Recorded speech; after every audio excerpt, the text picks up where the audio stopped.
वाजपेयी जी आप तो ये हालत में बिहार के लोग नहीं बर्दाश्त करेंगे। वाजपेयी जी बोलिए। देखिए ऐसा है, ये सब बेकार की बातें कर रहे हैं। डाटा सलमान जी ने बताया, आपने बताया, मेरे पास भी बहुत डाटा है। एक जरा से एक सिंपल डाटा, आज की डेट में बिहार की साइट जरा खोलो, ऑन गोइंग प्रोजेक्ट जो है 172 बिग प्रोजेक्ट चल रहे हैं, उसमें 18 शुगर मिल का रिवाइवल का काम चल रहा है बाकायदा।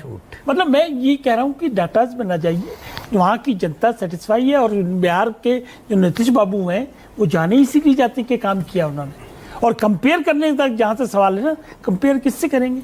कौन क्लेमेंट बन रहा है, लालू यादव या उनके सुपुत्र बन रहे हैं? दोनों ही बन रहे हैं ना। तो इसीलिए हम बार बार लालू राज की याद दिलाते हैं कि उस वक्त क्या था और आज क्या स्थिति है।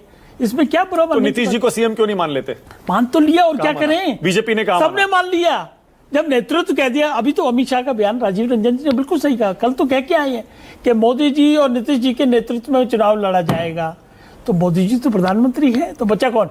नीतीश जी बचे। नेतृत्व में चुनाव लड़ा जाएगा भाई, वही पर मुख्यमंत्री कौन बनेगा? ये आप लोग झगड़ा लड़ाया करिए, लेकिन ये होने वाला नहीं है, ये बिल्कुल नहीं होगा। हमने भी मान लिया, चिराग बाबू ने मान लिया, बाकी मांझी जी ने मान लिया, सब लोगों ने मान लिया, उसमें बिल्कुल कोई कुछ नहीं।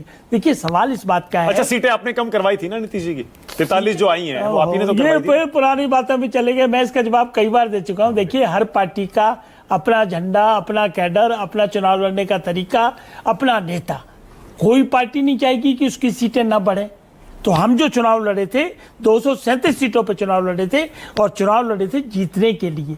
तो ये आरोप मत लगाइए कि किसी को हरा। जब हम अब जीतने के लिए लड़ेंगे तो जो सामने होगा वो हारेगा, उसमें कहां दिक्कत है? अमित शाह जी आए हैं तो किसकी नींद उड़ी होगी वाजपेयी जी? किसी की नहीं। एनडीए की तैयारी कल भी देखिए, फोटो सेशन हुआ बाकायदा, सारे एनडीए के जितने घटक दल हैं जाके बैठे मीटिंग में और सबने अपनी बात रखी। तो ये तैयारी दिखा रही है, और ये हमारा विश्वास दिखा रहा है कि 2025 225 टारगेट ये 225 टारगेट ये रखा हुआ, बिल्कुल टारगेट ये रखा है एनडीए के हर घटक दल ने ये रखा, और उस पर चुनाव लड़ेंगे और चुनाव जीतेंगे। अच्छा, राजीव रंजन